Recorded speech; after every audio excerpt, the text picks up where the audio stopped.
একবার জিবরাইল আলাইহিস সালাম এসে বললেন, ইয়া রাসূলুল্লাহ সাল্লাল্লাহু আলাইহি সাল্লাম, আপনার বয়স কত একটু বলবেন আমাকে? রাসূল সাল্লাল্লাহু আলাইহি সাল্লাম বললেন, আমার বয়স পরে বলবো, আগে তুমি বলো তোমার বয়স কত? জিবরাইল আলাইহিস সালাম ডাক দিয়ে বললেন, ইয়া রাসূলুল্লাহ, আমার বয়স সঠিক জানা নাই, তবে আপনি হিসাব করে বের করে নিতে পারবেন। জিবরাইল আলাইহিস সালাম বললেন, ইয়া রাসূলুল্লাহ সাল্লাল্লাহু আলাইহি সাল্লাম, আমার যখন জন্ম হয় তথা আমাকে আল্লাহ যখন বানাইছেন সেই দিন আকাশে একটা তারকা দেখতে পাইলাম।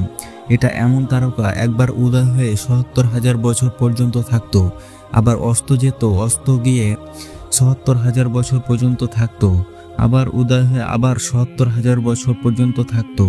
আমি জিবরাইল এইভাবে এই তারকাকে ৭২,০০০ বার উদয় ও অস্ত হতে দেখেছি। এবার বলেন, ইয়া রাসূলুল্লাহ, আমার বয়সটা কত হতে পারে? নবী করিম সাল্লাল্লাহু আলাইহি সাল্লাম বলেন, হে জিবরাইল, এত লম্বা হিসাব করতে তো মেশিন লাগবে, আমার কাছে তো এখন পর্যন্ত কোনো মেশিন নাই। তবে তুমি শুনে রাখো, তুমি যে ৭২,০০০ বার যে তারকাকে দেখেছো, সেই তারকাটাই ছিলাম আমি, মুহাম্মদ সাল্লাল্লাহু আলাইহি সাল্লাম। আল্লাহু আকবার।